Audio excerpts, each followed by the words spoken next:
Bienvenue, chers téléspectateurs, dans l'interview d'Africa 24. Nous recevons un nouvel invité, Kabiru Mbodj, qui est PDG de Wari. Bienvenue à vous. Merci.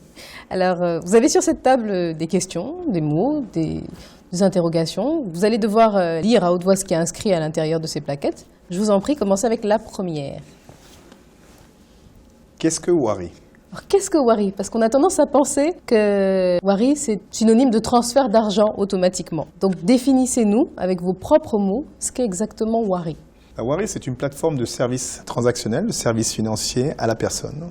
Et effectivement, on peut penser à un service qui est très populaire, qui est le transfert d'argent, que les gens utilisent. Et par raccourci, on va parler de Wari en transfert d'argent. Ce que nous essayons de faire, c'est une plateforme de services pour les Africains, par les Africains. Et ça permet aux gens d'avoir accès à tout type de services sans avoir à changer leur environnement, sans avoir à bouger de chez eux. Ils peuvent payer leur facture d'eau, payer leur facture d'électricité, envoyer ou recevoir de l'argent, un abonnement à télé, consulter le médecin. Enfin, il y a tout type de services existants et ceux à venir, puisque nous travaillons aussi bien sur nos services que nous mettons à disposition du grand public, que des partenaires comme les banques, comme les assurances, comme les pharmacies, les médecins et autres, mettent leurs services sur la plateforme et les rendent accessibles pour le grand public. Mais vous êtes tout d'abord illustré plutôt dans les transferts d'argent. C'est ce qui crée la confusion, non? Enfin, on ne s'est pas illustré sur le transfert d'argent. La plateforme, au départ, était conçue comme ça. Il se trouve effectivement que les gens utilisent Wari sur un service qui est très populaire. Mais ce qu'on appelle transfert d'argent ne veut rien dire chez nous en Afrique. C'est un mot qui est utilisé de l'Occident pour parler de remittance, le fait d'envoyer de l'argent. Mais en Afrique, c'est juste un accélérateur de process. Aujourd'hui, la personne... Ça veut dire quelque chose. Oui, mais ce n'est pas du transfert d'argent. C'est-à-dire qu'aujourd'hui, vous payez le service à ma place. J'ai besoin de payer une facture ou bien de payer une ordonnance. J'ai pas l'argent, je dis envoie-moi de l'argent pour payer l'ordonnance. J'ai mon ordonnance à payer. Je vous envoie de l'argent, on va le catégoriser comme de transfert d'argent alors que la personne est en train de payer la facture. Sauf que comme elle n'a pas accès au paiement immédiat, elle envoie l'argent. Donc ça, c'est ce que vous mettez déjà en place. Ça existe depuis 2009. Aujourd'hui, nous sommes sur 34 pays. Wari, c'est les gens qui l'utilisent, c'est des millions de personnes. Je peux dire aujourd'hui, on a 100 millions de personnes qui ont utilisé, au jour où je parle, la plateforme Wari. Nous avons 7 millions d'utilisateurs réguliers. Donc voilà un peu les volumes et ça progresse. Plus nous progressons dans les pays, plus les gens utilisent nos services. Justement, dans les services que vous évoquez, certains sont très développés, notamment en Afrique australe, mais beaucoup moins en Afrique occidentale, par exemple. Est-ce que vous essayez de mettre en place un certain nombre de choses pour accélérer leur développement? Les gens voient les services avec un seul angle, alors que c'est une globalité. Aujourd'hui, effectivement, quand on parle de certains services, comme les services mobiles, qui sont vraiment, encore une fois, c'est très réducteur, parce que ça n'existe pas de mobile. Mais si en même temps tout est réducteur, on ne va pas s'en sortir. Il faut bien mettre des mots sur ce qu'on touche, sur ce qu'on vit. Oui, mais il faut que les gens le comprennent dans la globalité. Aujourd'hui, ce qu'on appelle mobile banking ne fonctionne qu'au Kenya. C'est M-Pesa qui l'a fait. Tout le reste ailleurs n'a pas été vraiment un succès. Mais vous pouvez mettre un système, il faut que les gens puissent avoir accès à ça. Aujourd'hui, dans le cas de Wari, ce que nous mettons, c'est et la plateforme et les services avec lesquels nous travaillons avec des partenaires, et le réseau de distributeurs, d'agents, pour permettre aux gens d'avoir accès à ces services. Parce que tant que le grand public n'a pas accès à ces services, finalement, ça reste que quelque chose de très privatif. Plaquette suivante, s'il vous plaît. 2008. Alors, 2008. C'est mon année de naissance. Incroyable, on ne dirait pas. En tout cas, c'est l'année de naissance de Wari. Exactement. Wari a été donc créé en 2008. Nous avions commencé d'abord avec les postes. Nous avions mis en place la plateforme. Aujourd'hui, il y a 17 postes en Afrique qui utilisent la plateforme Wari. Et ils l'utilisaient en marque blanche pour ce qu'ils appellent leur mandat. À l'époque, j'avais dit aux postes, le mandat n'est pas la propriété des postes. Le jour où un acteur se met et offre ce service au grand public, vous allez disparaître. Ce service, ça va disparaître de vos livres. Beaucoup de postes n'ont pas compris ça. Alors, j'ai dit, nous allons mettre en place ce service-là à disposition du public avant que quelqu'un d'autre le mette. Et quand vous serez prêt, à ce moment-là, vous rejoindrez Wari. Et voilà, l'aventure de Wari a commencé comme ça. Et donc maintenant, elles sont prêtes? Elles vous ont rejoint? Celles qui n'ont pas suivi ont pratiquement perdu tout leur chiffre d'affaires. Qu'est-ce qui fait le plus? Qu'est-ce qui contribue le plus à votre chiffre d'affaires? Les transferts d'argent? même si vous n'aimez pas le terme? Ce qui contribue le plus, c'est les paiements divers. Les gens payent leurs factures d'eau, d'électricité dans plusieurs pays. Le airtime qu'on vend, effectivement le transfert. Le plus important, c'est les flux qui passent sur les plateformes. Il faut que quand même les gens commencent à se rendre compte qu'en Afrique, il n'y a pas de problème d'argent.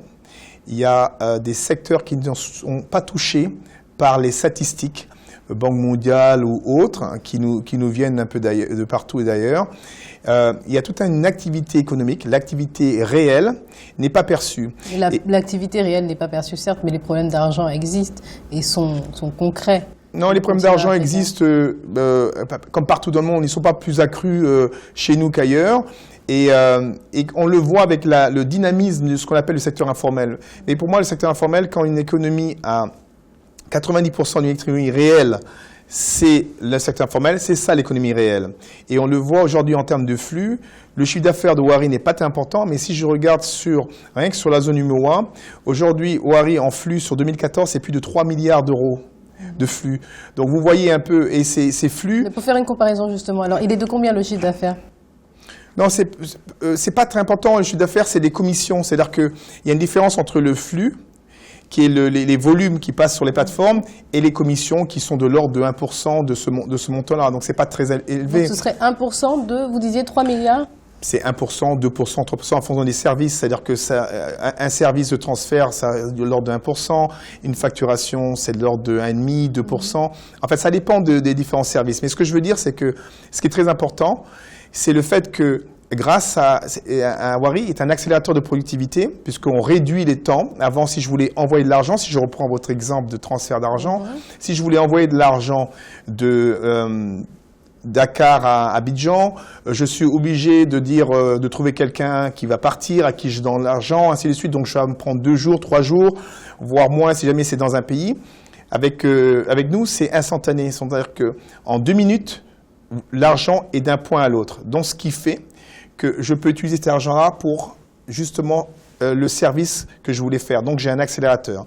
La deuxième chose, c'est qu'au niveau de la fiscalité, ces 3 milliards d'euros, ça ne représente rien par rapport au potentiel qu'il y a partout en Afrique, mais c'est des secteurs qui ne sont pas touchés par la fiscalité, qui ne sont pas touchés par les impôts. Grâce à Wari, nous arrivons à mettre en lumière ces flux, les faire passer de l'informel et faire en sorte qu'il y ait une taxe dessus, donc une fiscalité. Et pour ça, je pense que Wari est un partenaire réel des administrations fiscales en termes de révélateurs et d'ordonnancement du secteur informel. Alors, comment êtes-vous parvenu en quelques années, depuis 2008 jusqu'à 2015, à ce que certains qualifient de succès fulgurant? Quelles sont vos méthodes? Quel est votre mode de fonctionnement, puisque vous êtes parmi le top 3 des services de transfert d'argent sur le continent africain? Pour ne pas dire le premier, mais... Le premier, avant Western Union? Oui, en Afrique, nous sommes devant Western Union. Depuis combien de temps? Depuis 2011, 2012, loin devant. Quand vous dites devant, qu'est-ce que... En volume. Aujourd'hui, Western Union, c'est une transaction toutes les 7 secondes. Wari, c'est 14 transactions à la seconde. Et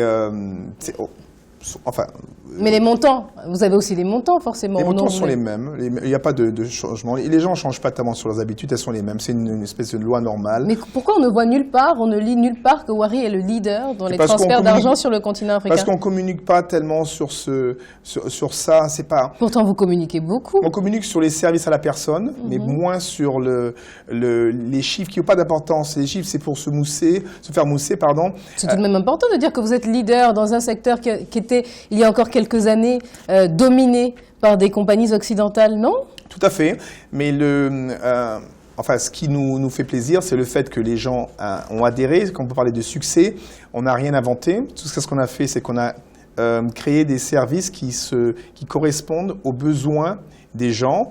C'est un mini-succès, c'est vrai que ça devait être présent, commence à être présent un peu partout. Dans combien de pays, vous nous avez dit? Nous sommes dans 34 pays, avec donc des progressions diverses, puisque ce n'est pas du tout les mêmes pays, ce n'est pas du tout les mêmes marchés, mais la stratégie est la même, et elle fonctionnera de la même façon partout. On va terminer avec la question Joker, qui va conclure cette émission. Wari est né de l'initiative d'un groupe d'entrepreneurs africains, c'est bien cela? Non. Wari est né de mon initiative personnelle. Uniquement votre initiative personnelle. Ouais. Qui vous a accompagné, qui vous a soutenu, qui est derrière Wari? Il n'y a personne derrière Wari. J'avais ce concept depuis très longtemps. En 93, je travaillais sur quelque chose qui s'appelait NetPay, qui était un concept similaire, où il y avait de télécom mélangé dedans. Et ce concept a évolué vers un système qui est devenu à un moment call money et qui a migré vers Wari. Les gens qui travaillent, qui en bénéficient, à part moi en tant qu'actionnaire. Oui, c'est ça, il y a d'autres actionnaires? Oui, mais qui sont les employés. Ce sont les employés. Chaque fois que j'ai un cadre dans ma société qui a de l'envergure, nous lui offrons des parts de capital. Vous offrez des parts à vos employés? Voilà, nous offrons, c'est un peu une innovation, nous offrons des parts de capital à l'employé. Et vous, comment vous avez réussi à rassembler ce capital-là? On l'a créé, comme tout entrepreneur. Vous avez des partenaires financiers africains, occidentaux? Non. Non? Seul? J'ai emprunté à ma sœur qui est décédée, j'ai vendu ma maison, comme un entrepreneur, c'est-à-dire que nous avons construit aujourd'hui, avant les banques ne percevaient pas ce qu'on essaie de faire. Aujourd'hui, nous avons 103 banques qui sont sur la plateforme, mais c'est un montage qui est assez innovant en termes d'autofinancement. C'est ça, parce que je vous pose cette question parce qu'on a du mal à trouver des informations chiffrées concernant Wari, donc je suis obligée de vous demander. Pourtant, tout est clair. Nous avons une présentation qui est très transparente. Wari, c'est très transparent. C'est juste une plateforme centralisée et standardisée qui permet à des partenaires de se mettre ensemble et rien d'autre. Et derrière, ça grossit parce que c'est une loi normale. Personne ne donne des informations sur Visa. C'est exactement la même chose que Visa, que Atos, sauf que c'est à l'africaine. Merci à vous. Ce sera le mot de la fin, Kabir Mbodj. Merci. Et merci à vous, chers téléspectateurs. C'était donc l'interview de Kabir Mbodj, le PDG de Wari. À bientôt sur Africa 24.